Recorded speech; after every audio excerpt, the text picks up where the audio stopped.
Assalamualaikum warahmatullahi wabarakatuh.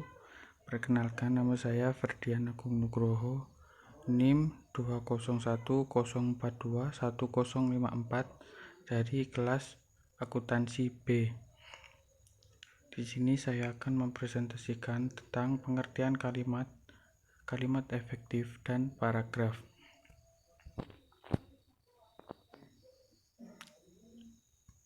Yang pertama yaitu kalimat.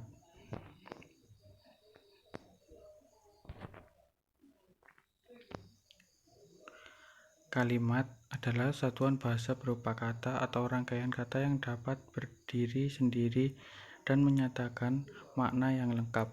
Kalimat adalah satuan bahasa terkecil yang mengungkapkan pikiran yang utuh, baik dengan cara lisan maupun tulisan. Dalam wujud lisan, kalimat diucapkan dengan suara naik turun dan keras lembut, di sela jeda, dan diakhiri dengan intonasi akhir. Sedangkan dalam wujud tulisan berhuruf Latin, kalimat dimulai dengan huruf kapital dan diakhiri dengan tanda titik. Untuk menyatakan kalimat berita atau yang bersifat informatif, tanda tanya. Untuk menyatakan pernyataan dan tanda seru untuk menyatakan kalimat perintah. Sekurang-kurangnya kalimat dalam ragam resmi, baik lisan maupun tertulis, harus memiliki sebuah subjek atau S dan sebuah predikat atau P. Bila tidak memiliki kedua unsur tersebut, pertanyaan itu bukan kalimat, melainkan hanya sebuah frasa. Di sini kalimat dibagi menjadi dua, yakni kalimat tunggal dan kalimat majemuk. Selanjutnya, kalimat efektif. Kalimat efektif adalah kalimat yang disusun berdasarkan kaidah-kaidah yang berlaku seperti unsur-unsur penting yang harus dimiliki setiap kalimat, subjek dan predikat, memperhatikan ejaan yang disempurnakan, serta cara memilih kata diksi yang tepat dalam kalimat. Kalimat yang memenuhi kaidah-kaidah tersebut jelas akan mudah dipahami oleh pembaca atau pendengar. Menurut J.S. Badudu, kalimat efektif adalah kalimat yang baik karena apa yang dipikirkan atau dirasakan oleh si pembaca, si penulis dalam bahasa tulis dapat diterami dan dipahami oleh pendengar pembaca dalam bahasa tulis. Sama benar dengan dimana kita berjumpa, apa yang dipikirkan atau dirasakan oleh si penutur atau si penulis.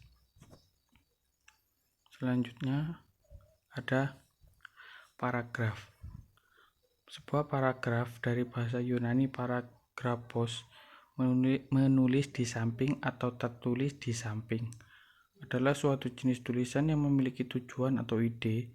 Awal paragraf ditandai dengan masuknya ke baris baru. Terkadang baris pertama dimasukkan, kadang-kadang dimasukkan tanpa memulai baris baru. Dalam beberapa hal, awal paragraf telah ditandai oleh pilcrow. Sebuah paragraf biasanya terdiri dari pikiran, gagasan, atau ide pokok yang dibantu dengan kalimat pendukung. Paragraf non-fiksi biasanya dimulai dengan umum dan bergerak lebih spesifik sehingga dapat memunculkan argumen atau sudut pandang. Setiap paragraf berawal dari apa yang datang sebelumnya dan berhenti untuk dilanjutkan. Paragraf umumnya terdiri dari 3 hingga 7 kalimat, semuanya tergabung dalam pernyataan berparagraf tunggal. Dalam fiksi prosa contohnya, tetapi hal ini umum bila paragraf prosa terjadi di tengah atau di akhir. Sebuah paragraf dapat sependek satu kata atau berhalaman-halaman dan dapat berdiri dari satu atau banyak kalimat. Ketika dialog dikutip dan dalam fiksi, paragraf baru digunakan setiap kali orang yang dikutip berganti. Sekian presentasi dari saya. Wassalamualaikum warahmatullahi wabarakatuh.